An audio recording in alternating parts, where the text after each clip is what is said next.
Hello, Detroit and the world. Welcome to another episode of Authentically Detroit, broadcasting live from the Audio Wave Network studios here on Detroit's Lower East Side, powered by the East Side Community Network and sponsored by none other than the Ford Foundation. I'm Orlando Bailey. And I'm Dinah Givens. Thank you for listening in and supporting our efforts to build a platform for authentic voices for real people on the east side of Detroit. We want you to like and subscribe to our podcast on whatever platform you listen to us on. We drop a new EP every week, and we are excited that we have three very special guests in the building with us today. We are happy to welcome Ederique Goudia from Food Lab and the Gabriel Hall restaurant coming to West Village. And we have Kwaku Osei-Bonsu. Did I say it right? You did. Okay, from Black Metro Eats. And finally, Rafa Wright from Neighborhood Grocer is here. Welcome to the show, everybody. Welcome. Thank y'all for being here. I appreciate y'all coming. You didn't say my last name right, though. Did I? Say it for me. Goudia. Goudia. Yep. All right. I'm going to spell it out phonetically from now on so that I can get it.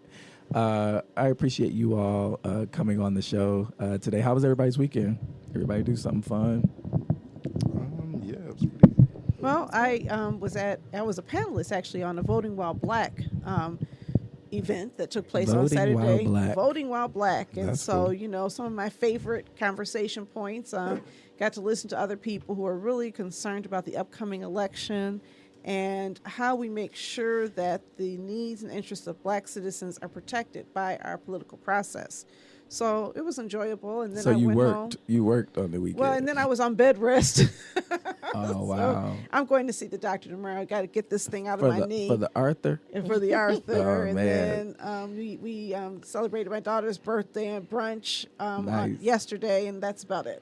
But how was yours? Oh, man. I am fighting an infection that I finally broke down and went to the doctor for today. So I'm on meds and things, but I try to rest a little bit. I did go see Donna at the panel. You were great. Dr. Cornell West showed up too. I'm like, oh, okay, Cornell West is here. And Nina Turner. Like, all these folks Bernie are here. Sanders in the house. I'm like, everybody here today. So that was really cool. And I went home and I rested trying to get this thing out. I was running a temperature last night and this morning. Finally was able to break it, but I've had better weekends. Yeah. Yeah. What about you guys? What y'all do? Y'all do something fun? My one of my nephews coaches for basketball for Mac Sports. My other nephew plays basketball for Mac Sports, and my niece is a cheerleader for Mac Sports. Like Mac? Yes. Mac Avenue, Mac Development? Yes. Oh, okay, cool. Here on the east side. And so I was actually able to catch their games and see my niece cheerlead and see my nephew play basketball, my other one coach on Saturday. Nice. So it was good to just have a weekend where I could enjoy some family time and see them do their thing. And so it was good. And then I just went home and cooked, which I actually cooked for fun, not for work. So it was good. I still enjoy just cooking at home. So Call us next time you make something. You know Right. what I'm saying? I was just I thinking called the you same last thing. I was like, wow. Like I could. I would just love to show up, right? yes. Well, during one of the fun days, where do the competitions take place? All over. We were actually over Detroit Christian. We're at Detroit Christian on Saturday. But sometimes they're over at the church on, what is that, Mack and Harding? They're there as well. Oh, yeah. And I know the soccer team plays at Pingree Park. Yep. Yeah. So my nephew plays soccer as well. Oh, wow. That's Yeah. super cool. Outside? Yeah. Oh, wow. Auntie Well, he does indoor. Auntie E. I am but Auntie E. but it's outdoor soccer season? No. It's Okay, indoor. I was but he about to does say. play. Right, soccer okay, outside, I'm fine yeah. with that. I was just thinking, wow, it's a little chilly. I mean, it's Oh, yeah. warm today. So Oh, what yeah, about it's beautiful today. Yeah, it is. What about you, Raphael? I was sleeping. I slept a lot. My weeks be so long, so the weekend I try to take advantage and sleep as much as I can. I slept a lot, so Rafa with the "Make East Warren Great Again" hat on. I walked in here and I was like, I know I don't see a MAGA hat, No. Never that. Never but that, it says make the hood. The hood is crossed out and East Warren is written above it. That's kind of cool. Yeah, I think so. Yeah. It's cute. It is. It is. When you get up close, it's really cute. Because I was like, who do we invite? What kind of Y'all know conversation Rafa. we Y'all, gonna have? I would never think that he would say, "Yeah, this is cute. I like this. I'm gonna put this It's on." a little cute. I mean, I get that all the time though when I'm out. You know, people. Ready to pull your black. Exactly Right. It's always black people too. They're like, man, I was about to do. I'm like, no, you didn't. I mean, you mad, but you weren't about to do nothing. But no, yeah, I slept a lot. You know, I've been really just been in work mode anyway. So I got, I don't know, the world on my shoulders, trying to change the world. So I really just been focused on that. And I took my daughter out. We had a little fun. On You're a Sunday. girl dad. I am. It's cool too. I bet, man. It's cool, too. How old is your daughter? 2. 2? Yeah. Oh, she's a baby. She don't like me, but she'll appreciate me later. I bought her one of them trucks, remote control trucks for Christmas, so we took it out for the first day. And Oh, that was cool. we rode around, but other than that, I was asleep. And now I'm here. Great. So Welcome. that was my weekend. It snapped. I woke up, it was Monday. I'm like, Thank you for being here. Quaker, what you up to, man? Well, let's see. My partner was in town celebrating his birthday. Yeah. So that was cool. Went out to dinner. It was nice. That's spent so some funny. time. I know, right? World. Yeah. And I've been making hats. So I was in the hat shop I was gonna say, doing a lot. Did you Speaking of hats, right? Did you yours make is- the one you have on Yeah, I today? made this one, Wow. and I've just been The hat churning shop. out What ideas. hat shop? At tying stuff and ties Oh, Stephen in the Ty. North End. Oh, yeah, wow. Yeah. So I'm their apprentice now. Is that down So the that's been street cool. from the bookstore? Um, It's on John So R? it's on John R. Right. It's Yeah. on John R. Uh-huh. Like right. Not too far from Oakland. Yeah, so the like main Jamie, road. is that Jamie's? He's on that block? Oh, a lot of everybody's on that Yes, block. Pink yeah. Elephant. Yeah, Pink Elephant Yeah, is so out there. And- so right and on Jamie's the end, there's that bookstore. bookstore right Oh, okay. there. Oh, okay. I can't remember the Okay. name I can't of remember. it. Sorry, Yeah, Jamie, we it's a love very, you. Yeah, We can't remember the right, name but of I the love bookstore. that block. It's Yeah. really cool. It's Yeah, a no, really cool. absolutely. So Now you're that the their weather's protege. breaking, I'm their apprentice. How did that happen? I walked in there one day looking like a kitten needing milk. And was like, I want to make hats. Please help. And they were like, okay. And they just kind of adopted me. So it was cool. That's Wow, awesome. that's really cool. Yeah. If you see this man, he always got on some fly hat. Yeah. I don't Thanks. care. Winter, summer, every time I see this man. So that's dope. Thanks. Steph Thank and you. Ty, they're some of Yeah. the dopest hat makers in They the city. are. They are. We appreciate you guys coming on. I can't wait to dive into a conversation around food justice and black restaurants and grocery stores in the city of Detroit a little later on. But it's time for Fresh Off the Press news that we are thinking about. This is our commentary on news items relevant to the city of Detroit.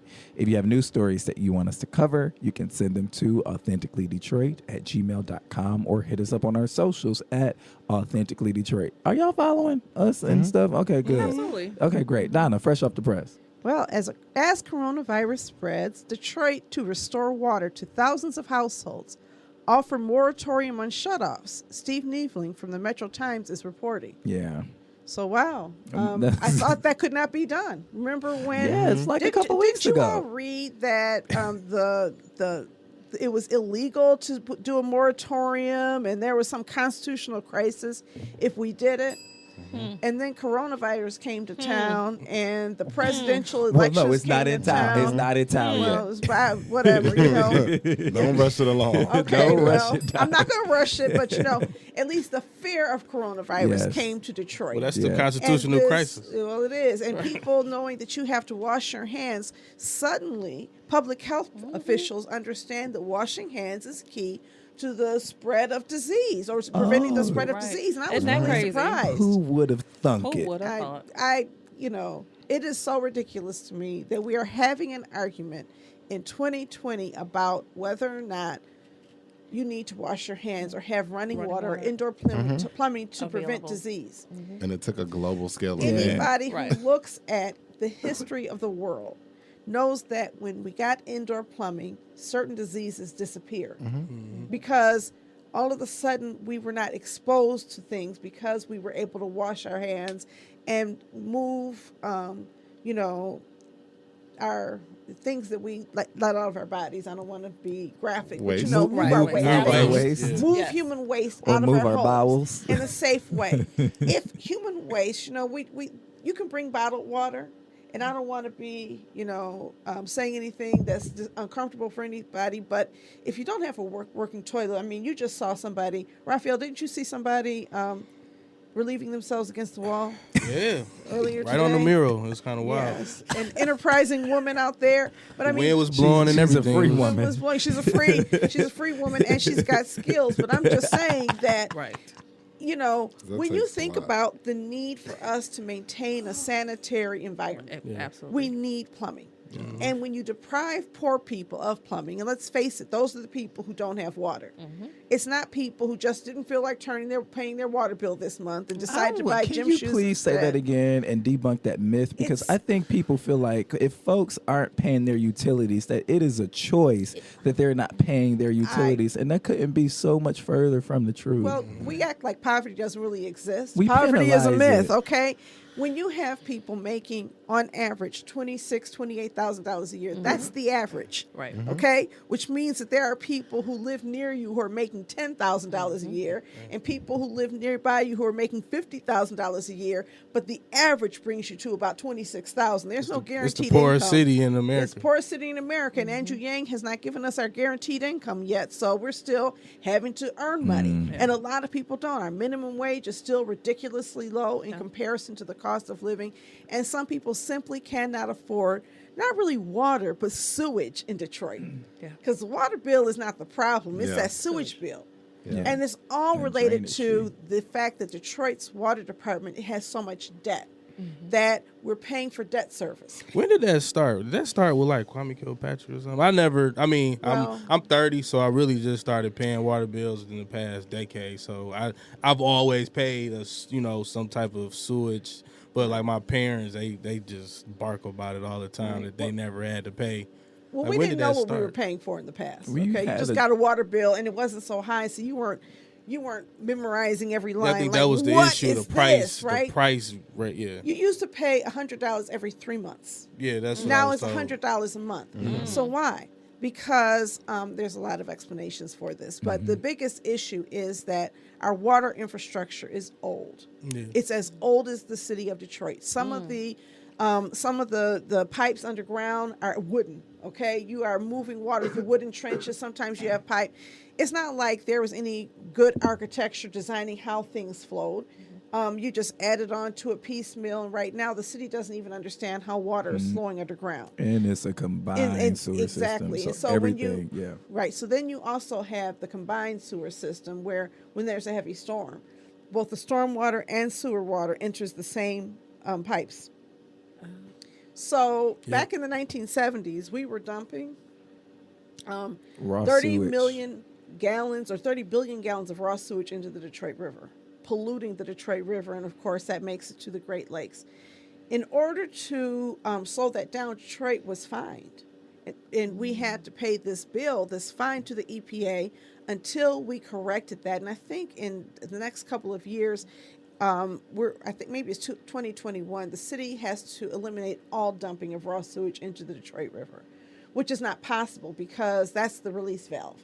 When you have so much stormwater coming in, it's released. And not treated. So, yes, not untreated. So we're, those E. coli days at Metro Beach, when you're told not to get in the water, make no mistake, that's coming from somebody's toilet, okay? Period. Yep. And so, or somebody's sink. So, anyway, the issue is that in order to comply with federal regulations, the city has had to invest a lot of money in fixing systems, building new systems, and maintaining systems. And they paid for that money with debt. Yep. Now, everybody knows that preventive maintenance makes more sense than letting somebody break and having to fix it. And we weren't doing a whole lot of prevention for decades. So you can't put it all on Kwame. But under Kwame Kilpatrick's leadership, he engaged in a lot of credit swaps and other kind of risky investment tools in order to keep the city afloat, in order to move the water department forward. And when Detroit went through bankruptcy, all of the debt was renegotiated, but the water debt. And then soon after that, the Great Lakes Water Authority was created. And the Great Lakes Water Authority is now leasing Detroit's the water water. equipment. And all we of pay the, them. it's from us. Right. And a lot of people say, is it what, $50 million a year? Is not enough money. And so now the water rates are kind of set. We have to purchase water from Great Lakes Water Authority. And we have to purchase some of those services. And in the agreement, and I don't have all of the details, but in the agreement with the Great Lake Water Authority, when this whole thing was being restructured, one of the questions was, well, you have a lot of unpaid water debt in here. What is the real worth of the system when you have so much unpaid debt? And so the city started cracking down on the debt. Cracking down on residents On the because there are residents. corporations Absolutely. that had unpaid water Apartment bills buildings. in buildings and things like that the city didn't heavily go after. They went after poor people Right, here yeah. in the city. The only other thing that I would say about this is shout out to Monica Lewis Patrick and Miko Williams, who have been warriors on this fight. The only other thing that I would say, it was really less than a month ago when Donna and I sat in this studio and reported a story about the governor denying city council's request to declare a public health emergency because of the amount of households without water in the city of Detroit. And that request was denied by our governor. And Mayor Duggan and his chief health officer cited that there was no link, I'm paraphrasing, to a public health crisis and the water being shut off. Like, they made no connection. And so there was not a moratorium granted less than a month ago. And now, in fear of the coronavirus being spread throughout the United States, we don't have a case in Michigan yet. But That we know of. But we are now we figured out how to grant All of a a sudden. moratorium. And it's mind blowing to me, and it's disgusting. It is very Right. disgusting that it would take like this scare for a public health, right, like official to go, oh, that's a problem. Right. And just a couple things. First of all, they said there was insufficient evidence. See, when you say there's insufficient evidence, then you say, oh, I just didn't know. So they throw out that insufficient evidence, not no evidence, so that they don't have to back up insufficient evidence as a thing. And that's ridiculous to me because they've known for a long time. That's like somebody saying, I don't know, smoking kills. Okay? And remember, that's what the cigarette manufacturers said for so long. Beyond the fact that it is a public health crisis, it is a human rights crisis. Absolutely. And probably, it's more upsetting to me that we are able or willing to act on behalf of public health and not on behalf of a senior citizen living without water, a child living without water, a family separated because the mother can't get water, people living in fear of where they are. And how many people, I wonder, have just left their homes because they can't afford that back water bill and moved to other places where water is no longer an issue. So it's also a population issue. If you have people who cannot afford to have a quality of life in the city of Detroit, there are other communities where they can live better. And it'll turn up as a census issue. And it'll turn up as a voting issue because Detroit has decided not to care for a certain slice of citizenry. Talk about it. I mean, you can say whatever you want, but when you say things like if you want water, you can pay your bill, and you know that people can't afford to pay their bills, then really what you're doing is you're deciding it's okay for you not to have water. Yeah, and I don't think that I don't think that anything that we're saying is saying that city leaders don't have a hard job, right? They have a hard job because you do have streets that have one house on it, and you still have to provide utilities to that house. But then when you hear the answers that we spurring out of, there's no linkage or these other things, it's just kind of like, well, I don't even think y'all care about the real issues. Like, that's a real issue to, send utilities to those streets or the other structural population, political issues that you may run into. But y'all just, the bar was set so low with the responses that we get from these health experts or government officials, et cetera, where it's just like the real issues are right in y'all face. Y'all not even addressing those either on top of what you just put forth. Yeah. So it just makes everything even more disgusting or just more of a issue that a stew that nobody wants to eat. It's just Donna told Eric Thomas when he was here because every time it's made the point, it's like, well, there's so many things that we could work on. There's so many things that people expect government to fix, and we can't do it all. And I was like, well, just pick one. Start on something. And Just that's start. my whole point. It's not like no one's saying the job is easy. Yeah. So our cries are not, forcing you to fix everything. But y'all not even trying to fix one of the But things. you know what else was not easy? Resurfacing Livernois and changing the streetscape on Livernois. That was a hard job, okay? It was not a quality of life job. My it was point. a quality of appearance job. It was a hard job, but they did it because My they point. valued that. I agree with you. Government decides what to prioritize. My whole and point, when yep. government prioritizes business over people, when government prioritizes some people over other people, it shows up where some people, something like at one point in December, somebody said there were 10,000 households living that were without water occupied by people, meaning, and if you have an average of 3 people per household, about 30,000 people living in the city of Detroit without water. Yep. That is a crisis, and I would like to believe that if I were in a leadership position, I would respond. Telling citizens that there's a Headley Amendment into the state constitution that prevents you from providing help, then go to the state and say, you need to change this constitutional provision. Ask for permission to do it. There We are do for ways for everything you to, else. we have made We all have- kinds of We changes and got taken all all kind kinds of of risks. legislative influence. The mayor is the most powerful politician in the state of Michigan, and has the relationships in Lansing to get things passed that would provide a better quality of life for the citizens of the city that he serves. So, yeah. And coronavirus, I did hear, I think that there was one case in the state, but not in Detroit. But coronavirus is new. I believe there have been fewer than 100 people who have died from coronavirus in the United States so far, right? This is true. The flu has been going on every year, and tens of thousands of people die from the flu every single year. Disease is not new. Transmittable disease is not new. Remember H1N1 a few years ago when you have these really serious viruses and people were really H1N1, worried about SARS, it. Remember the SARS scare? Ebola. It's not like we don't Forgot about believe- H1N1. Yeah. I was just reading something and someone brought up H1N1. I was like, well, how about that? We learn all of these new names for things.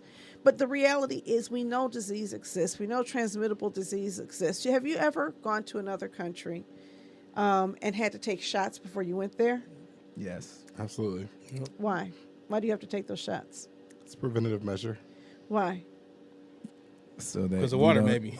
Because there are diseases in those places so we don't get- yeah. that no longer are common in the United States, and you Absolutely. don't have immunity, right? So you might have to get a diphtheria shot or a cholera shot, Yellow fever. a yellow fever shot. Those aren't things that we're dealing with here. And the reason that we're not dealing with them has a lot to do with the developed nature of our nation, the fact that we do have this infrastructure and these plumbing systems. So, I don't want to overstate or stay on it too long, but it's disappointing to me that this decision took so long to make and then it was made so easily. Like, oh, this wasn't hard at Actually, all. flip the switch. We're good. Yeah, exactly. Yeah. And then the other thing is, I do have questions about how long it will take for all of this water to be turned on. I know Yeah. that I've read that sometimes people, after they pay their bills and make them right, they wait 30 days to get it turned on.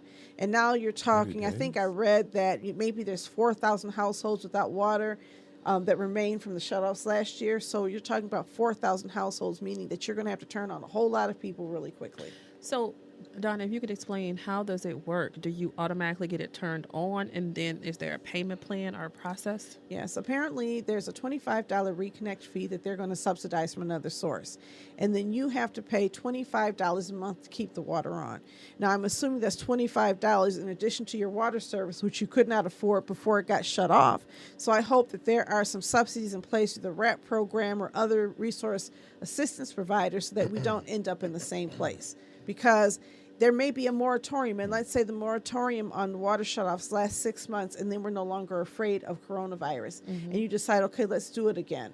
Now you may have a bill that has exploded to a much larger bill, making it much harder for people to get into a payment plan and get the resources. So I think that this is a temporary stopgap measure. We really have to talk about restructuring debt. We really have to talk about a water service that people cannot afford. We have one of the highest sewer rates in the nation. And I don't know what can be done about it. You know, one of the reasons I was really excited about a former presidential candidate who has now dropped out is that this candidate was talking about generating a lot of new money from a wealth tax, right? Because we need more money going into our government so that we can do things like make water affordable. And make college free. And make She was gonna college do free. all of that, and you man. know what? Get rid of student loan debt. Anybody in this room have student loans that you're still paying do. on? Every single person. Every single raised their person in hand this room is paying on student loans. Can you imagine how rich you'll be when they erase that debt? You might actually buy a house or something. You know, if you have a house, buy a new car. I don't know. Donna, you mentioned the subsidy that I want to just call out to our listeners. She mentioned the RAP program, and that is the Water Residential Assistance Program, Right. where if you are in danger of falling behind on your water bill or you need assistance, you can go to waynemetro.org and get assistance with the RAP program. We want to make sure people know about that. And in calling out people who've been fighting the fight, I just want to make sure that we also acknowledge the People's Water Board, Yep. Joanne Watson, who has been Watson. fighting this fight for longer than anybody I Ran into know. her in Click last The week. Detroit's, right? Wow, Yeah. she's so amazing. And then the Detroit People's Platform, all of which have been putting the pressure on our government to do things differently. We appreciate their activism, and but the fight is not won. This is a moratorium. It is not a restructuring of water debt. All right, fresh off the press, Mayor Duggan says Detroit faces tightest budget yet.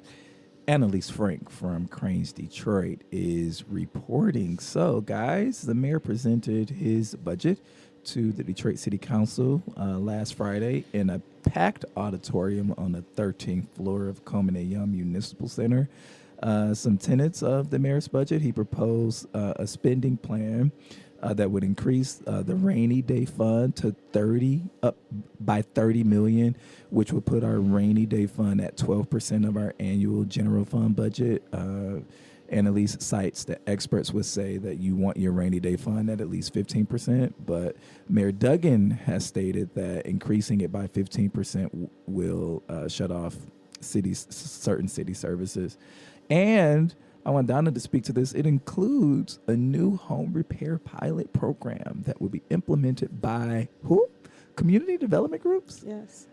So this is an outcome of some conversations that took place when the Blight Bond was presented, and we really said that the city needs to put more money into home repair. Demolition is not sufficient. You need to have home repair. You need to have acquisition rehab of homes as well as demolition. We need to save as many homes as we can from demolition, which is ridiculously expensive, right? It's like upwards of $20,000 per home. Right. A lot of people's homes could be put back into perfect shape at $20,000. The challenge is that when the funds, right now, most of the home repair funds come through the Housing and Urban Development Fund, which is a national department, and there are certain restrictions placed on those homes such that you have to remediate all of the lead in the house. And that can use up almost, 3/4 of the grant, just getting rid of the lead before you get to a window, a door, a porch, or a roof. And it's kind of laborious. And then how people, there's people who won't qualify because of the restrictions the HUD sets forth. So the city came back with an idea of giving money to community development corporations. The state has neighborhood improvement program. So it'll be like the NIP fund, where community development corporations can contract with, whoever they want, whether it is a resident who knows how to fix porches or a company that knows how to do the work and get the work done. Usually that means that you can get the work done less expensively and you can be targeted in how you spend that support.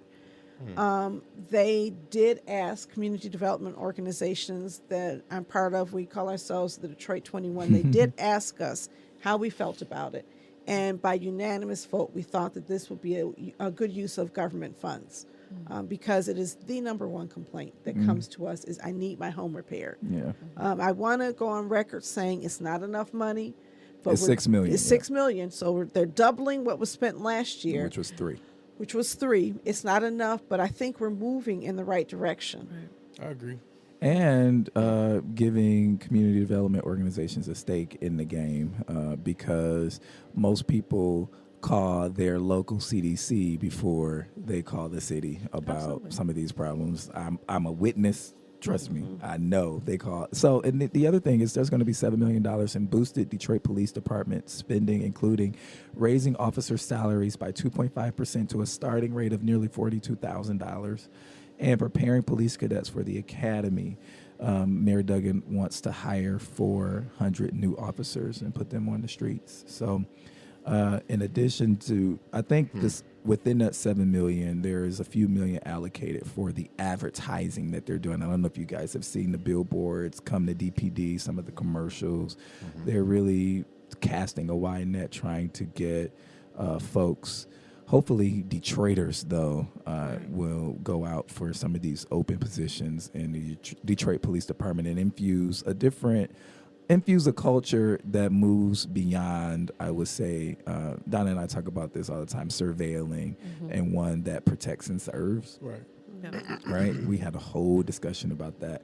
And catch this, Donna, $500,000 in neighborhood improvement grants for community groups. This comes out of the revenue from the Detroit Pistons moving back downtown. Council President Pro Tem Mary Sheffield cautioned that this money must be spent outside of downtown and midtown. So that sounds like a more grassroots approach.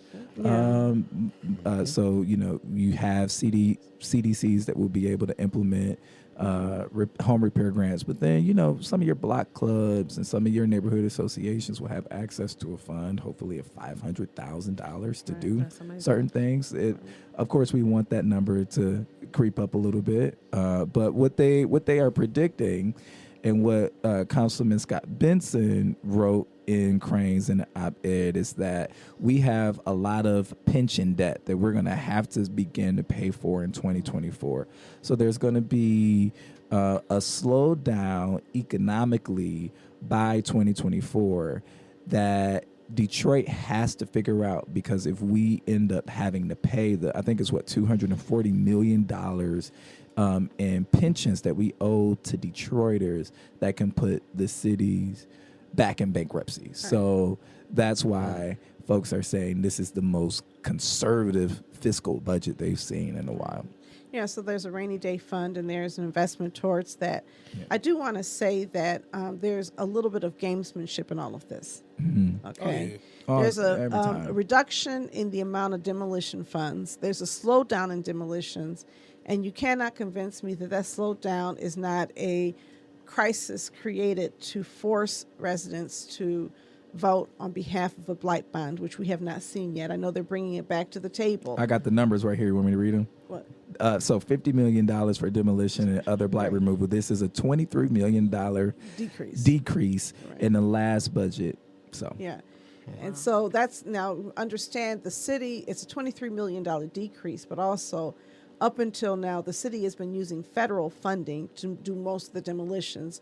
That $73,000 was for dangerous buildings and dangerous houses that fall outside of the normal demolition program. So it's just a word of caution. Sometimes people will do things and say it's because of fiscal responsibility, and it may be, but I think sometimes there are other motives. I do also want to call out one other aspect of the budget that is an exciting first step, and that is the $750,000 that is committed to providing attorneys to people who are living in homes that have not been registered with the city. So if you're renting a home and it has been registered with the city, there is a fund to provide you with legal counsel. There's this whole thing in New York City called Right to Counsel. I think New York City and other cities have done this, where they've made sure that every tenant has access to legal counsel. Nobody is going to go up against their landlord's attorney unless they have an attorney of their own. This is not quite right to counsel, because there are many people living in homes that may have passed inspection who won't qualify for this, and there are restrictions for how these funds can be used. And when you look at the fact that there's something like 33,000 eviction cases that go to the 36th District Court every single year, $750,000 is not going to cover all of the legal fees for all of those people. However, it's a good start and step in the right direction. And so I'm excited when I see seed programs being funded, because when you have a seed, it can grow. And once we get used to that idea, maybe there will be justification for moving that forward. Yeah, so for the month of March, City Council will be hearing from various city departments as they present their individual departmental budgets. And there is always an opportunity for public comments, people. So if you can make your way down to council, council member Corel Constaneta Lopez published a calendar of when departments are going to be presenting and what time public comment will be. So go connect with her office, connect with her Facebook page, and see when those departments will be presenting, especially departments like the water department and other departments that touch us directly. You may want to sit in on those council hearings and offer public comment. All right. Yeah, I just want to say one more thing about the police officers, the $7 million. You have a lot of police vacancies already. And so now you're adding this money to a police department. I think that it's good to increase the number of police. There probably aren't enough police in Detroit, but I think that what I don't see is money invested in crime prevention, which is different than policing. And so I'd like to figure out what we're going to do to prevent crime in the first place, understanding that police show up after the fact. Yeah, well, they leave that to us, the CD. Well, they leave that for us to figure out and to fundraise, right. And yeah. But there are actual effective municipal programs that reduce crime. They've done it in cities across the United States, and so we need some best practices here in Detroit. Throwing more police officers on the problem will not eliminate the crime problems we have. Facial recognition will not eliminate the crime problems that we have. We need prevention programs, and we need to really figure out what that means. For example, there's nothing in here for youth recreation increases. Well, where does a young person go after school in the summer, whatever? There's not the kinds of things that really improve the quality of life and address the unmet social emotional needs of young people who may get engaged in crime. And if I don't have a place to go after school, a safe place with caring people, then maybe the gang becomes a safe place with caring people. And so I think that we need to really evaluate, are we doing enough around crime prevention? And to me, that means intervention to address quality of life measures that help kids tip over into maybe some criminal activity. Yeah. And I think also, with that topic being on the table, I think it's important that just as much as we push forward taking up a role at Chrysler because they're bringing in so many jobs, if this is to pass, people should consider being police officers in their community. I think that's one of the larger things that we also focus is when you have police officers from outside of the community. There used to be rules in effect where a police officer had to live within the community that they served in. That's not always necessarily the case. Rule, yeah. Right? It's against state law right now. The state has passed a residency law saying it is illegal for cities to require their employees, police, fire, or any other employees to live within city limits. But I am completely in agreement with you, Kwaku. Even if the law allows people from the UP or from other places to come and police in Detroit, Detroit can do a better job recruiting. And those of us who are interested in making sure the police force looks more like the population can go out and encourage people to work for the police. Absolutely. Because we want to make sure the people working there are people who care about us. And they see it differently. A police officer from the community may see the woman who was outside relieving herself differently than someone who's not of the community. To them, that woman is a threat. That woman, there's an issue. There's a ticket to be issued in that moment. Whereas a police officer from the community may see the actual context. Right. A different kind of intervention needed other than a ticket. Yeah. There's community policing, right? So when I was growing up, we talked about this a couple weeks ago.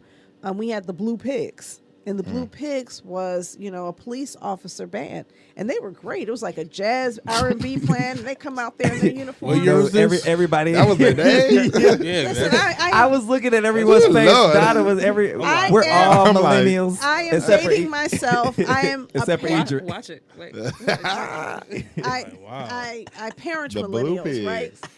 The Blue Baby. Pigs, okay? And that was a thing in Detroit. And so I think that there were efforts. When you had Detroit Pale, and Detroit Pale had police officers who were really active, involved in schools, not in a way where they're coming in there to police. Now we have police officers acting like security, but where they're really getting to know young people.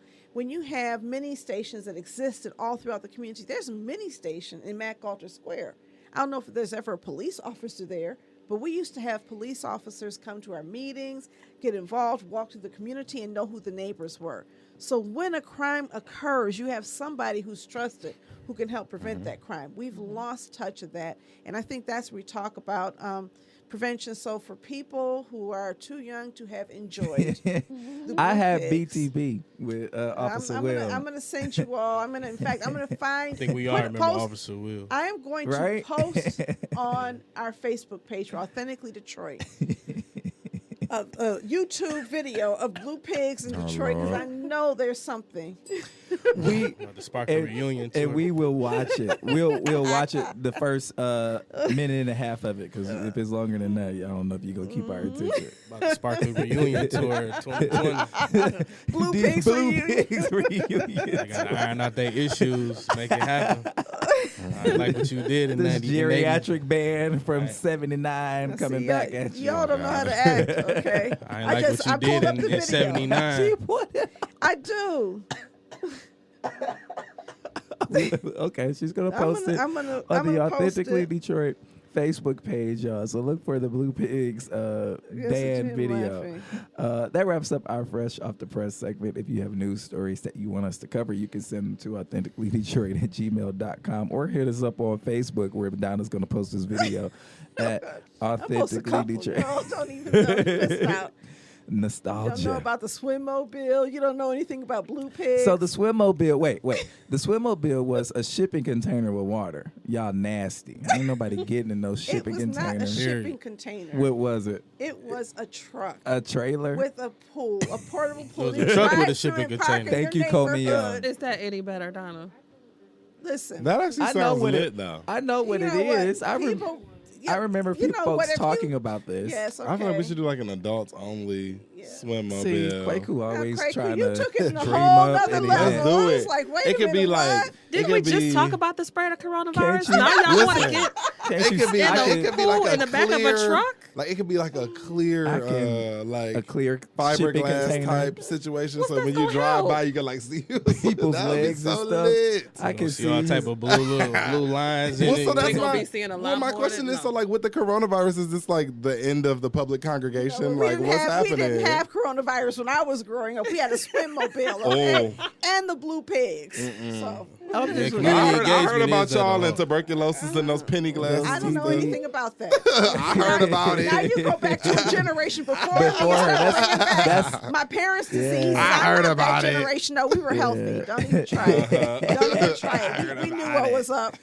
I'm All just saying, that's why folks love Coleman Young. The Swimmobile. I remember the Bookmobile. The Blue Pig. The Swimmobile. Bookmobile. I remember that. Quality of life Wow. in I all remember the neighborhoods. Bookmobile. And Okay? I had a rec center. We went to the Canaan attached to Finney. Yeah, we had. Yeah, we had A Canaan. Remember that, Rafa? Yeah, we east side. Yeah, I east used to side. box there. I'm Yeah, I played opposed to basketball. Swimmobile too. No, like I'm hype off that. Like I want to see that come back. I was getting the tunnel to the Belle Isle. We had all kinds of. Somebody was. Oh, I remember. We had the Swimmobile? Super. I remember this That in a is lit. community meeting so well. Somebody in a community meeting said it was going off on me. They used to go off on me so tough. And we need to bring the tunnel back so we can go to Belle Isle through the tunnel. We used to go to Belle Isle through this tunnel. And I'm like, It went under Jefferson. It was so sweet. You go in there, and there was this thing, and we used to be in my grandmother's car, and it would say, "Don't honk the horn." Yeah, because it And was so- fragile or whatever. But right? no, it wasn't fragile. But every time we went over there, my grandmother honked the horn. It was like really loud and Rebel. cool. That was that's everybody honked the horn. That was like the cool part. But they told you not to do it. they want the tunnel back at We Belle do Isle. want that tunnel I want back. it back. You know, Why did they get rid of the tunnel? Listen- It was an unnecessary expense. I think that oftentimes in this work, we find people who are fighting for their childhoods, like this nostalgia, like it was all of that. Like I The like good the old bridge. days. It was. We need to bring some of that back, okay? Well, Kwaku's gonna figure out how to get this swim thing funded. Listen, Like, I I'm can see down that. for a Swimmobile. Yeah, Sure, he's gonna do you it. got an adult Swimmobile, so it's That like would be a hot. traveling With some- jacuzzi. with I don't some know. food It's a different trucks. category. With some food trucks. With a, A drive listen, up, yeah. Ooh, a block party. So, look, speaking of bringing, you ain't getting in the Swimmobile. Absolutely not. I'm not. Okay. I'm not getting speaking it. of bringing I can't things swim, back, so. I think Raphael is trying to bring something back too, right? Maybe. The Black Neighborhood Grocer. Man, Yeah. it's well We overdue. had those too. Yeah, I heard. Yeah, see? I heard. Back Talk in the about your day. work, Rafa. Yeah, talk about what you're doing with Neighborhood Grocer. Yeah. So I guess backstory is I don't really have that wake up moment where you just wake up and say, I want to open up a grocery store. Like, I don't really have a entry point where it just kind of clicked that this is something that was important. I just wanted to improve the community. You know, I've been in the hood my whole life, and these are things you just don't think about as being important, as having a grocery store that's good, and having black-owned businesses in a black neighborhood, and those little things you just don't think about, you know, growing up in the jungle. You know, you just don't think they're important. But as I grow into my adulthood and got into my career as an entrepreneur, you start seeing how these strings kind of tie together, intertwine. You know, the social dynamics, political dynamics, education, everything is kind of affected together. So in seeing all these disagreements within neighborhoods, or, you know, this group of people over here may not agree with what's going on with the city, but this group of people are okay. You see these differing opinions, but the common denominator is food, right? And then you start just thinking about, you know, this is probably why we can't get nothing done, because we eat McDonald's every day. And, you know, I started doing my own research, and the crack baby generation, which that's where I'm from, we probably from the same generation. We put so much emphasis on how much crack affected the babies, but we don't talk about, you know, eating Cheetos every day from 2 up to 12 or 16, and what that's doing to your body as well. So it's like, if we want to start community development, it has to start with food. It has to start with healthy food access for everybody, and talking about poverty and talking about poor people and not having the ability to make a lot of money. Those are the options that you really have, is Friends Foods, and it really affects your health. It affects everything about you. So I got into that fight to, you know, bring grocery stores, healthy, affordable, vibrant grocery stores back to our neighborhoods. That's where neighborhood development starts. Yeah, you know, I was when I first moved back to Detroit, I was at this East Side grocery store with my daughter, and I was really nostalgic, you know, because it was a small grocery store. It wasn't one of those big superstores. Oh yeah, Yorkshire And Food Market. I'm not talking about no, not that one. It was actually a grocery store. I don't want to say the name. I'm not trying okay. to call anybody out. Okay. Yeah. All right. So, because we don't have a system for that, and I don't want to call out one and not call them all out. But we're walking through there, and I have so much nostalgia, and I'm telling my daughter, oh, this is what grocery stores used to be. You know, back in the day, you had this fresh fruits and vegetable aisle, and it was fresh fruits and vegetables. Everything looked really good, and you went down the aisles, and you could only buy like 2 types of syrup, 2 types of ketchup, Hunt's, and, you know, one other, and 2 types of syrup, Aunt Jemima and Log Cabin. It was like not a lot of variety, but you had quality. Mm-hmm. And the thing is, the grocer knew you.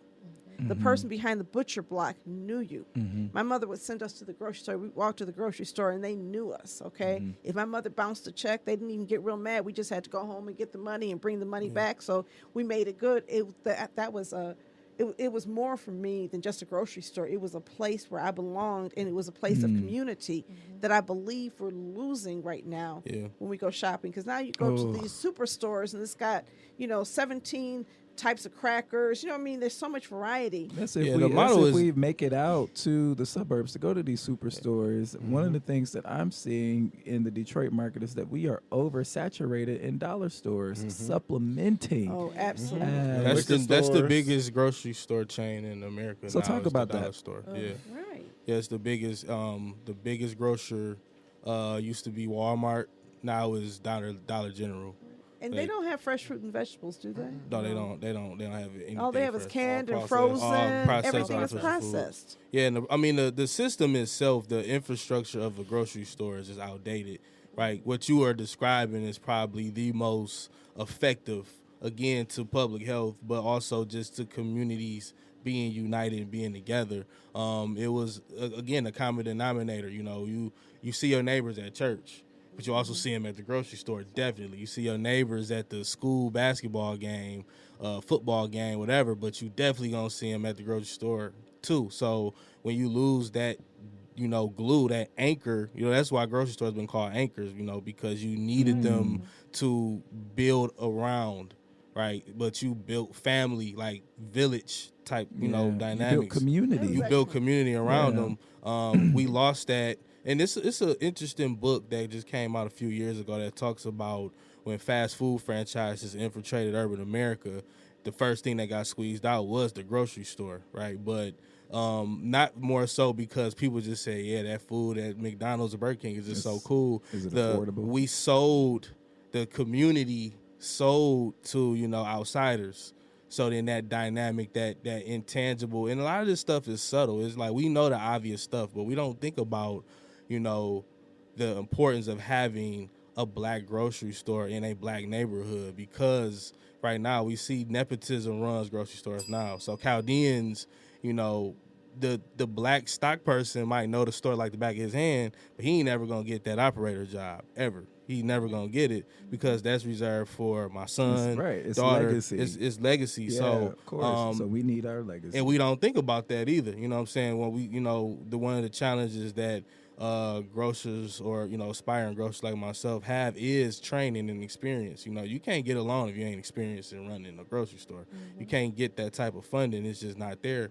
But guess what? We probably have a lot of them in the hood right now that know how to run it, but on paper they don't have the experience. So those are the intangible challenges that you run into. But yeah, community was really driven by these types of anchors that I'm trying to bring back. We'll talk about how you are trying to bring it back. I know that you have some fundraisers online. Like, how can the community, how can this anchor come back to our communities? How can people contribute? How can people help? President Barack Obama passed a one of the groundbreaking laws of his tenure as president, the Jobs Act of 2012. Crowdfunding had been around, you know, GoFundMe, Kickstarter. These types of platforms have been out where people can raise funds with regular people to get projects done in a more creative sense. So, you know, you may have a video game that you wanted to launch, so you can go to the community and, you know, $5 times 100,000 people, you got enough money to launch a video game.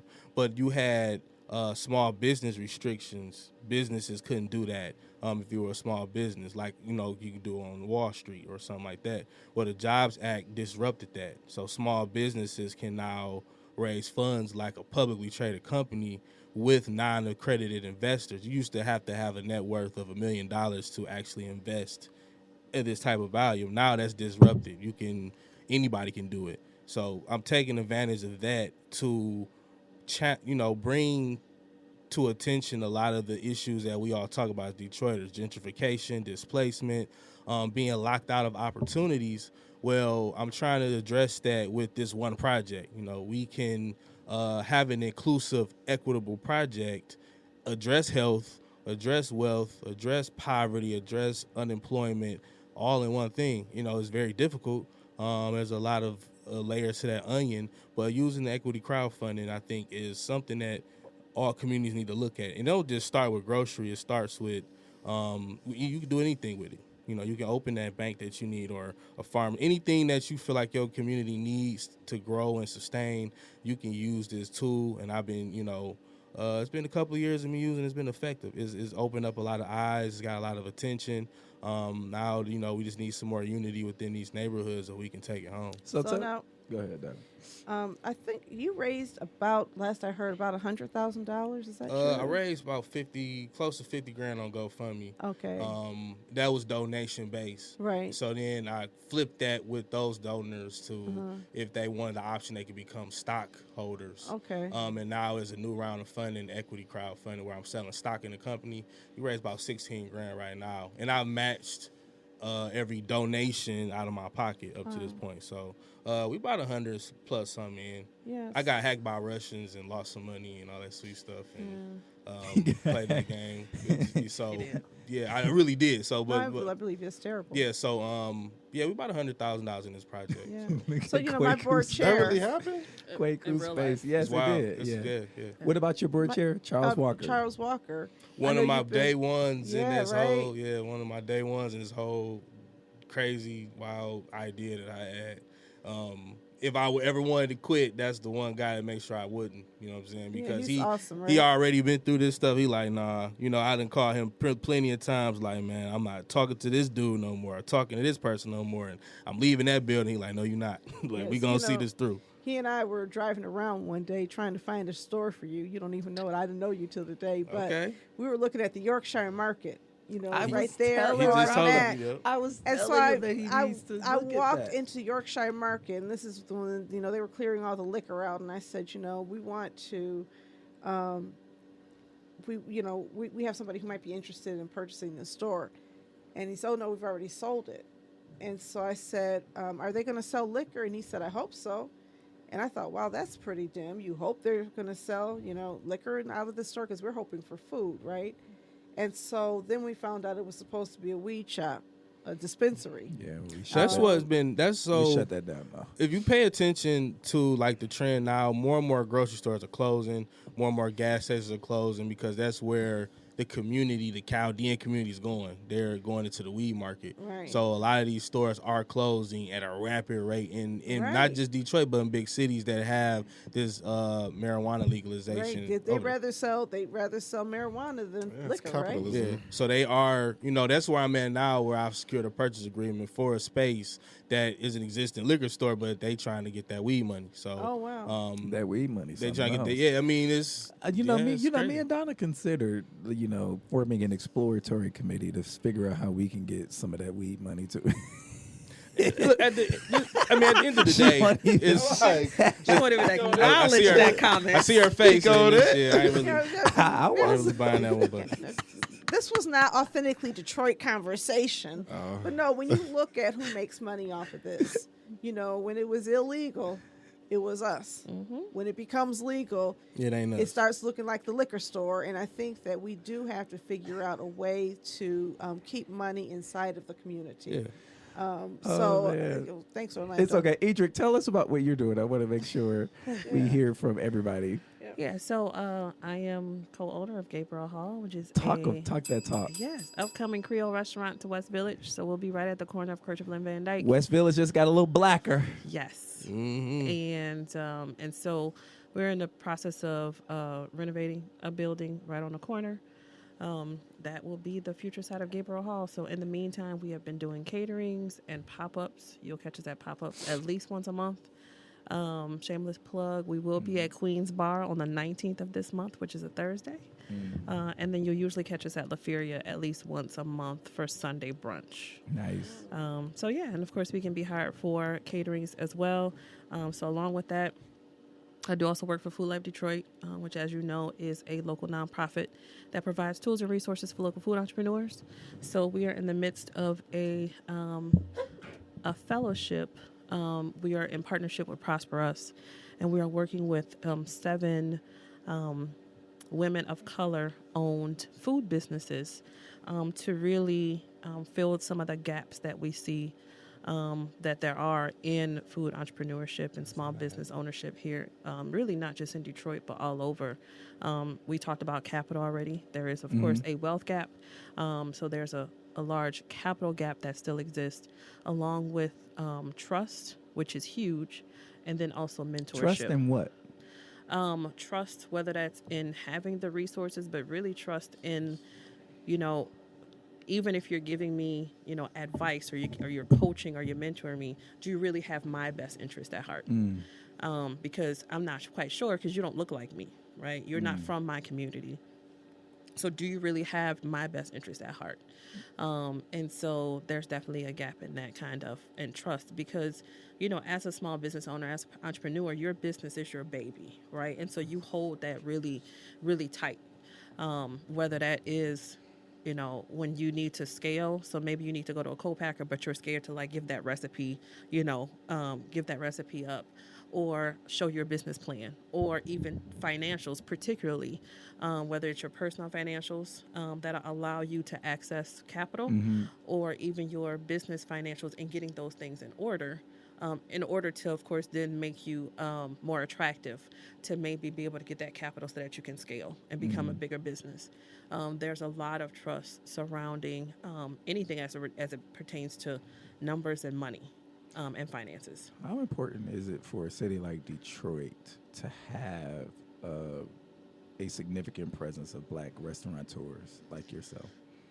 And food entrepreneurs. I mean, in a city that is 83% Black, I mean, why wouldn't you? Like that is of utmost importance. It is important for you to see people in those positions that look like you, and not just, I don't like walking into a restaurant and the only people that I see that are of color are the ones in the kitchen, right? Mm-hmm. Why isn't the person that's greeting me, right, or seating me, or making my drink also of color, especially in a city that is 83% Black? Like that just doesn't even make sense. I want to jump in and say something because I know, like, when I'm in my neighborhood, you got like the fried chicken spots and all that, and then who's cooking the chicken? It's like, it's not us doing it. Not just, of course, I mean, we want healthier diet stuff. That's what I promote, stuff like that. But, I think that's one of the intangibles to community development is,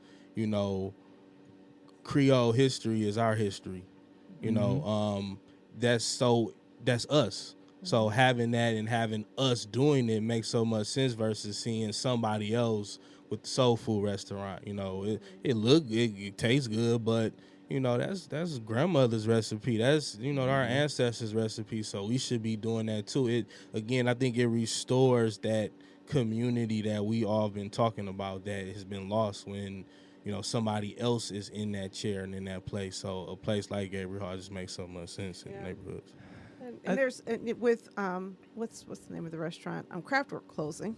Yes. Is there a restaurant that's going to replace Craftwork? From what I'm told, yes. Okay.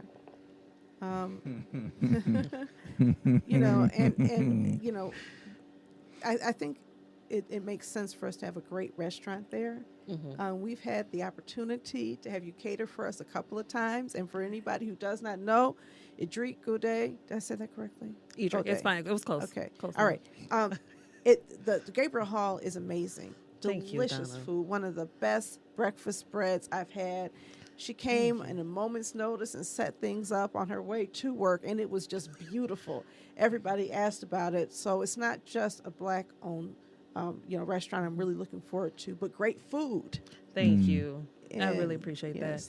And as a small business owner, and particularly in the food space, it's really important that we don't just take up space, right? We're not just like this Black-owned restaurant, but understanding the opportunities that we have to pay living wages, to really have a positive impact on our community. I mean, really, that's what it's there for. So it's not just, we're not just trying to, say, okay, now we have this restaurant, go us, but it really is about really focusing on like the whole system.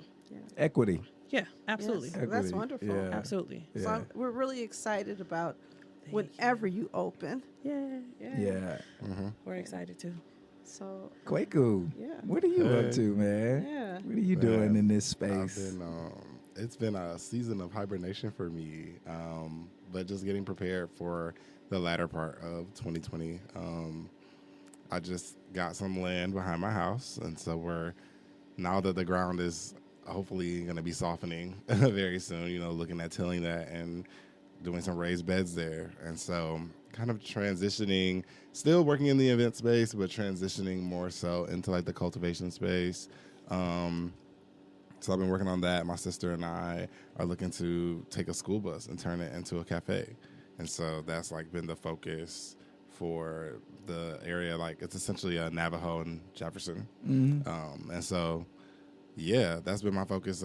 Black Restaurant Week will be back for the 4th year. So tell people what that is. Yeah. Talk about that, Black Restaurant Week is essentially a highlight on the many establishments like what is about to come out of Gabriel Hall, where we're just celebrating Black owners and head chefs and trying to drive attention and dollars into those pockets, essentially. Mm-hmm. What's been cool is every year it evolves a little bit as far as the concept, but also like the way in which it's received from both Black and non-Black restaurant owners. And so what's been cool is just even like Black Restaurant Week is until August, but already we've got white restaurant owners and Chaldean restaurant owners that are like, how do I become a part? And I'm like, well, let me tell you. But no, a lot of them have been willing to allow like Black chefs to come and take over their restaurant during the week and things like that. And so it's just cool seeing innovative ways that they can actually be a part, and the fact that they're coming up with the ways. Yeah. I think that's exciting because the first year it was. How did this come about? Like, what sparked you wanting to do something like this? And then how did you find the restaurants to highlight? I think so many people are looking for Black-owned spaces, especially in the food space, and just don't know where to go.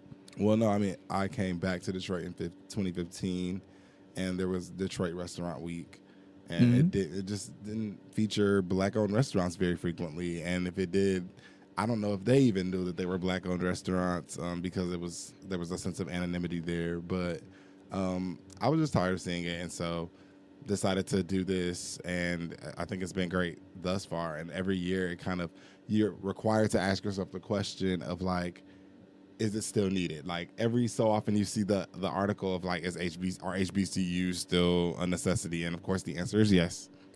But it was kind of the same conversation here of like, all right, we've driven some attention in that direction. Is the original need still the need? And so kind of adjusting every year of like, okay, we're not just talking about pushing dollars to restaurants anymore. Now we're talking about highlighting restaurants that have never gotten attention in certain areas of the city that have never gotten attention. And so it's like with that messaging changing, it just requires me to work harder. And so like this year, like I said, I took a hibernation after the last Black Restaurant Week. I was like, I'm out. Like, whatever y'all trying to do, count me out for just like a second. And so now I've kind of crawled back out. And so it's been cool. It's been really cool. Yeah. So now that you're on the east side, welcome, Yeah, first of all. Yeah. And secondly, I'm really excited about having a taste fest of Black restaurants and doing that in the summer. I think we can just really rock that and just make that something really exciting. So we bring the Black restaurants to a place. I think that there is a need always to keep restaurants in business. Absolutely. Because you have all that fanfare that comes at first, and then people go to the new shiny thing. And I would love to make sure that we just keep things front and center. And in our Taste Fest, we could have aspiring restaurateurs as well as existing restaurateurs. So if you are a caterer and you are just getting your food business off the table, we could have you there as well if you own a food truck. That'd be amazing. So when I met you're planning a apparently so, exactly. right? I met Kwaku, and I've been doing this for a minute. So we had one meeting. He already had an assignment to work with me on this Taste Fest. So I'm really excited to do that. And you know what else I'd love Welcome to my life, yo. Right. what I would love to Hence lift the up. hibernation. I was Right, like, exactly. I could see you were ready. That's all. I sensed it. But one of the things I really also want to do is work with Black growers, right? Because it's not just a matter of, the food production starts with the growing, and a lot of our growers really don't have a way to make money off of what they are producing. And so if we could also shed a little light on them, a lot of times you have what's his name, Gersh, and Tyson Gersh gets all the attention. Look, I came up with the farm. It's like, you did not invent this, okay? We've been doing this. And there's a problem with that. That model is problematic. Yeah, exactly. Well, exactly. But it kinda gets a whole nother mainstream. conversation. It does, but you get mainstream support for that, Right. and not for people. We have a staff person now, Michelle Jackson. She says, I come from 4 generations of farmers. We got to lift up somebody coming from 4 generations of farming. Absolutely. And they've been in our community and not getting the fanfare. So Make Black farms great and make Black farms great again. Hey. I'm not going to ever use that. And but I'm just joking. We'll have a red, green, and black hat for that. I already got one. God. But I can do, see yep. a role for all of us in this, right? All of us in this room, because As a restaurateur, as a grocer. the restaurateur, bringing fresh groceries to the table and really introducing people to your concept, and you could be feature your restaurant. So I really look at just trying. I've already, and I'm sure, and Raphael's the same way. We've already partnered with our Black growers in the city. One that we've partnered with, even with pop-ups, is Nurturing Our Seeds, right here on the east side. Yeah. Yep, right there at 94 and what is that? Van Dyke. That's wonderful. So we want to continue doing that. Yeah. We want to have that taste fest. If we don't do it in 2020, plan for 2021 because I know it's going to take a lot of work. But by then, your restaurant will be open. Hopefully, your grocery store will be open, and we will find a way to honor people in food. I really loved what you were saying, Raphael, about life expectancy and health related to food. Food is medicine, right? And so it does not just impact our physical health, but our mental health as well. And, you know, I think a lot of people aren't even aware that if a school child goes to school eating Cheetos and they're nutritionally deprived, that's going to impact their learning and their behavior. And so educating ourselves and making sure we understand. Again, you know, I've talked about the Swim-Mobile and the Blue Pigs, but let's be honest. When I was growing up, I grew up in the first generation where mass media had, you know, the Don Draper land. When Don Draper, does anybody watch his TV show? Yeah. During that time when smoking was being promoted as a really fun, cool thing to do. Back in my childhood, there was a time when a McDonald's hamburger was the gold star hamburger. And when you had to go to your grandmother's house and she would put green pepper and onions in that burger, it was like, this doesn't taste like McDonald's. Our food tastes were manipulated by mass media, and we actually believed we had to aspire to these things. Now you go to restaurants and you have gourmet burgers, and they're putting the green pepper and the onions back in the burger and a couple of, you know, whatever ingredients, you know, some herbs in there, and we're loving it, and we're saying, wow, this is so much better than McDonald's, but we've had to take nutrition back from the whole commercialism, materialism of the 1960s and 70s and 80s. I asked everybody that question from that generation. I just did an interview with Malik Yakini from D-Town Farm. I saw a photo from the two of you talking. I just did it. I just released a clip of it, but he's from that same generation. And the book that I mentioned earlier is called Supersize Urban America. It talks about this is around the time where riots started happening all across the country. The Lyndon Johnson administration started going in these neighborhoods. First, they started in Watts, California, and the communities depleted, fire burned up everything. They said, well, how do we rebuild the community? And we have to do it economically. We have to give black people an industry. So of all of the many things that came up, you know, gasoline and gas stations, manufacturing of auto parts, they gave us fast food franchises. So this started in the late 60s where you started seeing Burger Kings and KFCs pop up in every black neighborhood. The plan was we'll create these incentive programs for black entrepreneurs to get loans. They can become franchise owners. They can hire local and create a hyper economy locally, and that'll beat poverty. Problem was, number one, none of us, we still were victims of redlining, not just from a real estate standpoint, but just from a entrepreneur standpoint. We couldn't even qualify to get loans, but the health consequences came with it. And I always ask that generation, like, you know, how did y'all feel when y'all started seeing these, you know, businesses pop up? And Malik was like, it was cool. We stopped eating at home. We wanted the Burger King because that's what y'all had. You know, it's like, I'm tired of eating grandmother's or mama's food. I want the Big Mac, or I want the Whopper. Right. I mean, that's true. I just want to put the caveat. It was America. Yeah. All over America. It was all over America. It was not just in black communities. And I agree with you that was the entrepreneurship that was pushed on us, to the extent that in 2017, I think, the NAACP, I went to the Freedom Fund dinner, you know, the largest sit-down dinner in the entire world. And when I went there, it was sponsored by McDonald's. And they had all of these McDonald's, and I'm thinking to myself, are we still pushing McDonald's like that? So there was McDonald's coupons, and the cover of the NAACP book had McDonald's, and I can't remember who else was there, but I think that, you know, as organizations, we also have to stop. As nonprofits that are with a social consciousness, we have to look at who we are affiliating our brand with. Yeah, but you know, Should the NAACP brand be affiliated with McDonald's, because the McDonald's franchise owners, you know, who still exist and are still powerful in our community, have influence. And I think that we have not yet taken a stance to really condemn those how this food has impacted our health. So it's cool too, though. You know, is you know, they attach, you know, sugary beverages and things to of Super Mario or something that's cool. You know, salads and water is not attached to nothing cool. It's just, you go in a liquor store, that's all that's blasted around is, Pepsi, Coca-Cola, never water or nothing like that. So, they have actual college courses on this, on how aggressive marketing is for fast food and sugary beverage companies versus, grocery stores. In that same book, it talks about the lending disparity that for every $1 that a grocery store would get in an SBA loan, a fast food franchise gets close to $8. It's so crazy. We used to have. I remember. Y'all remember Farmer Jack? And you remember the Farmer Jack commercial with the bonus savings card? Like I remember it being. I remember there was some advertisement for fresh grocery stores.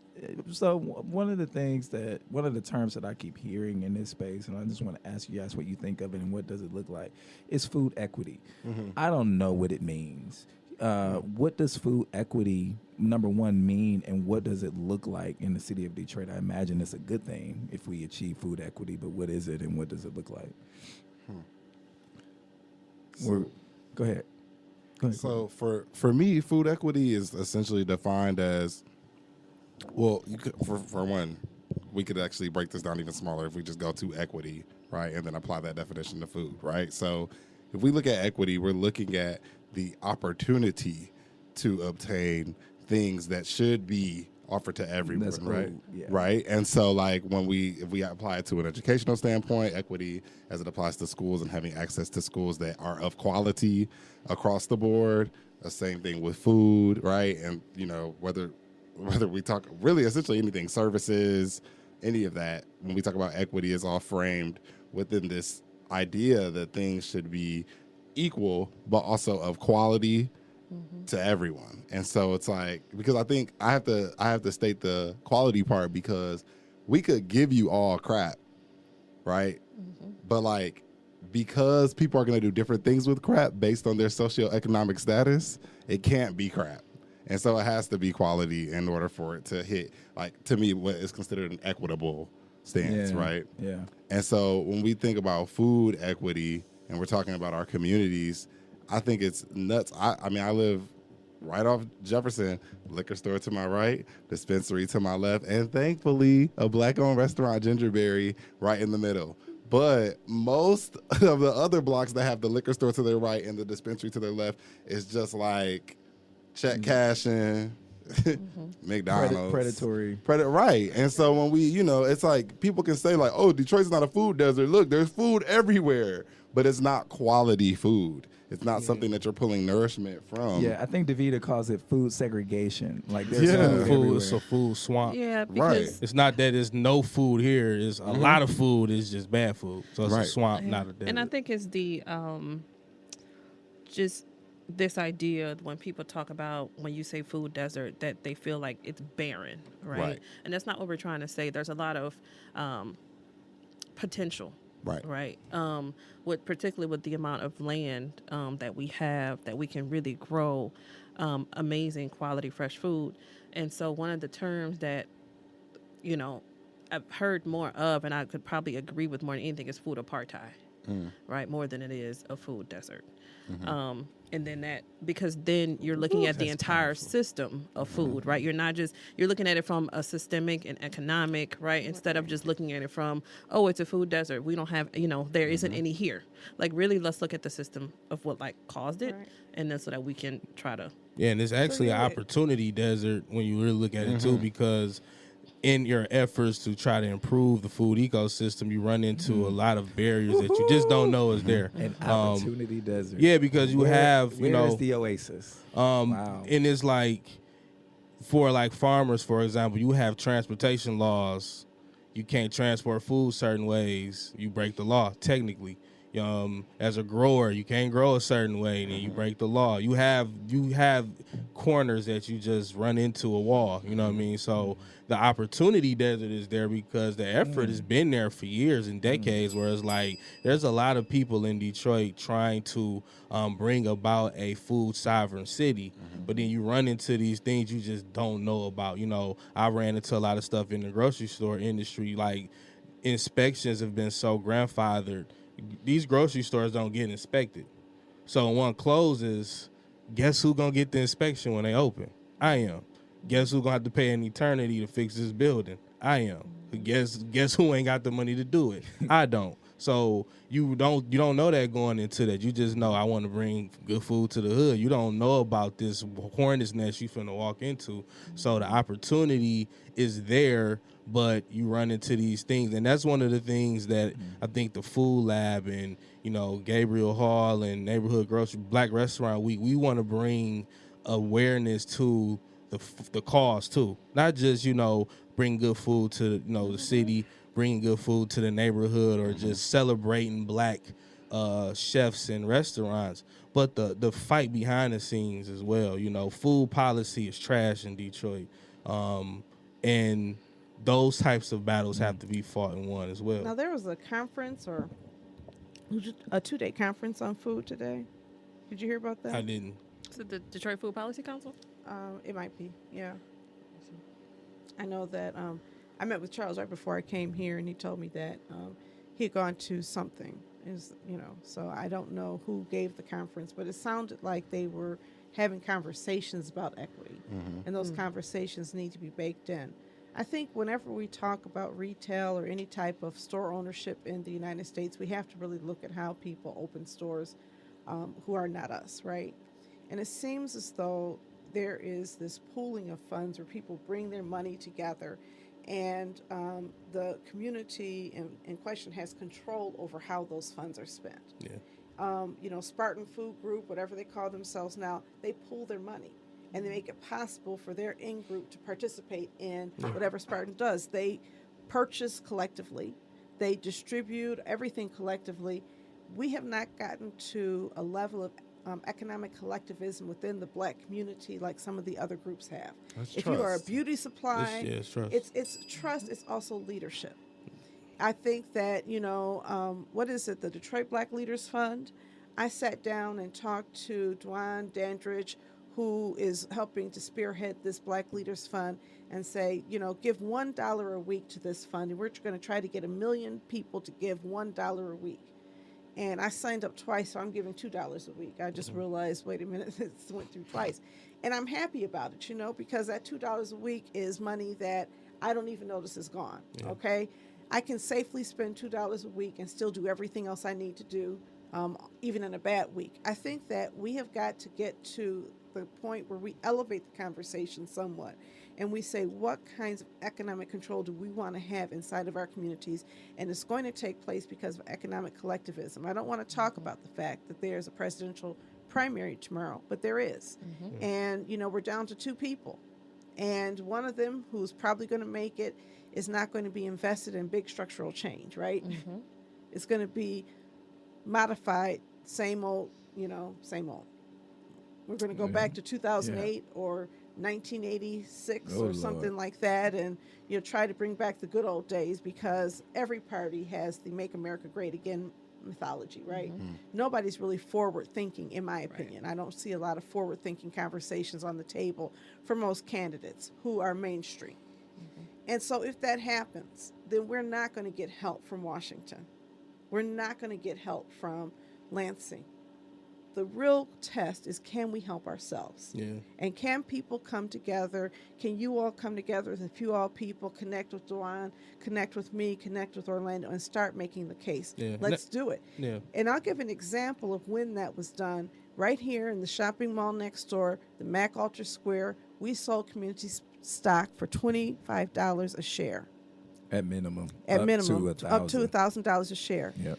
And people invested, and we used that money to purchase land, to package land, and then we attracted a developer to come in and put together a shopping mall and finish the job. That was an example of collective community economics. And when you drive through and you see it's beautiful right now, one of the reasons is it's beautiful, well-maintained, is because of the role we played in helping determine what that looks like. So what do you all think moving forward about an effort to really generate serious capital for businesses such as yours, so that you're not depending on people who have a different level of commitment? Just that. That's what Neighborhood Grocery is. It's equity crowdfund for that reason. I've studied many immigrant groups that come over to America, and that same dynamic of money pooling, the community develops, and and all of my I guess propaganda for this stored fund has been around that. We can't ask an investor to help us. We have to help them help us if that's what we want. We have to do it ourselves. We have to pull our own money, and we have to make that first effort known. What I'm saying is, if it's a larger we, and it's not just you, yeah. If it's a larger we, we're going to get more traction, don't you think? Yeah, absolutely. Yeah. Yeah. So that's what I'm saying. I think that really it has to be a bigger overarching thing, and that's my example. Asking. No, I think it's a great example. Yeah. And what I'm saying is, if more people got together and said, "Let's make this happen," everybody I know is excited about a black-owned grocery store. What if a lot of us were helping raise money for that? And helping to build support for that, so it's not you on your own. Right. Because I think that everything's very individualistic in our society. If I'm not getting something directly out of it, I don't want to help. Yeah. And I think it makes it very, very difficult. And that's when I talk about collectivism, because collectivism is not just people putting their money in, but people putting their effort in on behalf of somebody that may benefit, even if it's not you. Well, I think also, so there's a few sides to the coin here, because. So you've got people who are saying, if I'm not getting anything out of it, I don't want to help, who have stood on the other side of that line who didn't get any help and therefore are salty. So you've got those people. You've also got the trust factor we discussed of like trusting that my money is going to go toward what you said it will go toward, and how for some reason in our community, mismanaged funds are like theme of the day. And then you've also got the aspect of, and I think the tide is kind of changing here in a positive way, where for you that $1 or $2, you can rationalize that, like, that's not a big deal. But for many, they can rationalize that it is a big deal, even though they're willing to spend it in other places, right? But I think that as we transition into a space where resale,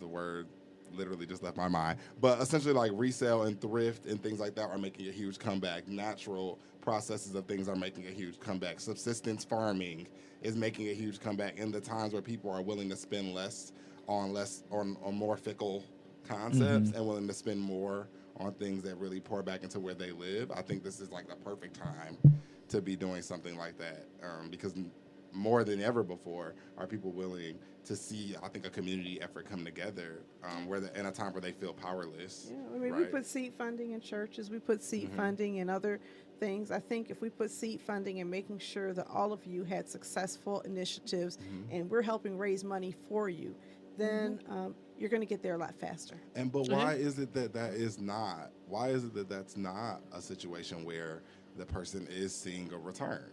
Right. So I think that's also the difference, is that like when the immigrant families or groups come together and create this equitable crowd fund, there is a return, right? Sometimes there is and sometimes there isn't. Right. And sometimes it's a loan, sometimes it's a gift. Sometimes you get $10,000 to start out your business or whatever they do. You could create a loan fund, but have loan terms be different. All I'm saying is that it really takes somebody to say, I'm going to try to raise money on behalf of these people. And if I'm raising money on behalf of these people, maybe I get something from it. But I really think it just takes a matter of faith for somebody to step out and say, let's do it. And I think in 2020, we have to be aware that let's do it has to be the thing that we do. So I look forward to sitting down off of the microphones and figuring out how our community can support our businesses so we can see great things happen and we can make East Warren great again. Ederique, you had a point that you wanted. I want to make sure when we talk about return, it's difficult for us to look at the long game, right? When we have to be so focused on the short term. Like you talked about, maybe for, again, someone like Donna, $1 or $2 isn't a big deal. But when we talk about the average, income is $26,000, and people, how many Detroiters don't have water because they can't afford to pay it? That $1 or $2, obviously, if they don't have it to pay that water bill, then they don't have it to invest in, in something that is beneficial for the community and for themselves. So that it becomes very difficult, and it's like looking at the whole system. and going, okay, like, where's the injustices? How then can we like tackle those things to get more people to be able to now have the funds to be able to contribute to seed funding and things like that. But if those who can, and there are many of us who can, should. On Absolutely. behalf of those Absolutely. who cannot. Absolutely. You Yeah. know, and we need to create the pathway. So, again, I don't know anybody who's not excited about your grocery store. Everybody talks about it in Everybody, community yeah. meetings. Yeah. And we need to say, okay, if you're excited, pass the hat. Here's where you go. Here's the Here's the website. bucket. Well, that's and the help problem too, contribute is to that people are excited, but then they don't support in that way, right? They're excited, but then they won't, when he asks for, legal support, marketing, experts and things like that, they're just excited to say that they are excited or to say that they're a part of it, but then really are not Yeah, contributing. because this is a social media driven world. People get I get a bigger return from the picture than actually getting a financial return. I would rather take a picture with the guy and say I met him than to actually help you run into that too. But I think, I think it's just how the package is packaged and presented. You know what I'm saying? It's not the food being served. Sometimes it's the waiter or the waitress. And, there's been past efforts that it's trying to do exactly what I'm doing, and it was just the presentation wasn't all the way there.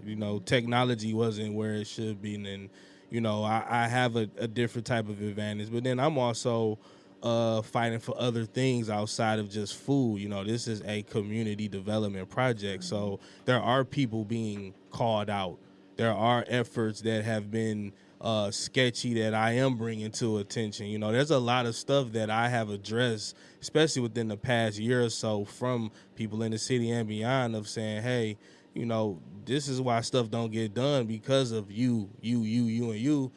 It's the waiter sometimes as well too. So you have a lot of that stuff to deal with. This is I call it a campaign trail at this point, like I'm running for president or something too, because I have a lot of things to think about outside of just trying to raise funds. I asked to build a committee in the neighborhood.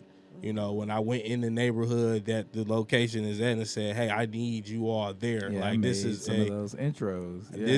This is an inclusive project all the way through. How did that work out? It hasn't worked out. All right, that's what I'm saying. Yeah, so that's the thing. That's yeah. what I'm saying. That's for us partnering with you on trying to make that happen. Yeah. And I'm making a commitment to partner with you to try to make that happen. Sometimes you're trying to raise money for yourself, and sometimes it's hard because people don't trust you. Sometimes they need to hear from people they do trust. Right. That let's make a contribution to this because it's good. And that's where we all come together and we bring the resources we can, committed to make something happen. And I would love to see a Black-owned grocery store, and I would love to see you running that grocery store is it on East Warren? It's not. This is an Island View. Okay. I want one everywhere. Okay, well, you know what? Your first store in Island View, I'm happy to support you getting your first store in Island View because I think that will benefit the entire community. And we've got to make commitments like that to each other. So we're going to talk offline about how we can be of help to all of you. And whether it's just me knowing somebody who might be able to help you with legal or accounting or whatever, each of us has something to bring to the table to make this happen. And I'm not looking for a return. I just want good food in the neighborhood. East side. East side, that's right. Can you all tell the folks how they can follow your journey or get in contact with you in case anyone wants to support? What's your Instagram handle, your Facebook handle? Yeah, absolutely. So you can find Gabriel Hall on Facebook at Gabriel Hall, Gabriel. And then on Instagram at Gabriel Hall DET. So that is GABRIEL HALLDET on Instagram. All right, Rafa. Neighborhood Grocery is on Instagram and Facebook at Neighborhood Grocery. It's spelled how it's spelled.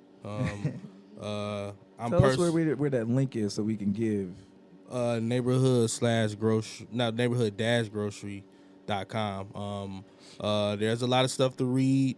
This is an accredited program with the state of Michigan through the Michigan Mile Act.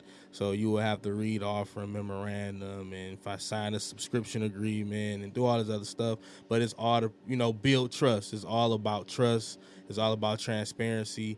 And I've been as open and as transparent as possible with this project since I started, good, bad, or indifferent. Something happened good, I'll let you know. Something bad happened, let you know. So all of that stuff is available at the website. And then you see me barking around on social media all day about it too. So that transparency is really important, Raphael. It's been amazing. I really appreciate all the updates.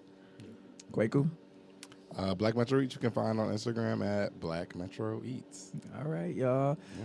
All right, so that wraps up this episode of Authentically Detroit. Donna, you have shout-outs? You go first. All right, I want to shout out each of you. Thank you all so much for agreeing to come on and have this discussion. It was a rich discussion.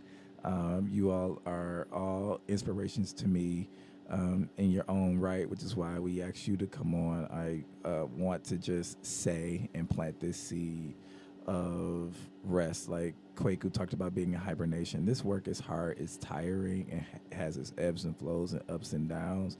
Rest before your body tells you to, like mine is now. I want to shout out the Elizabeth Warren campaign, Shout out. which Yes. donated Come on, furniture. Liz. Okay. In addition to giving a roadmap for a just America, and I look forward to equity and justice as outlined in her brilliant proposals. But when the campaign closed, they gave us furniture. They gave us a new microwave for our break area.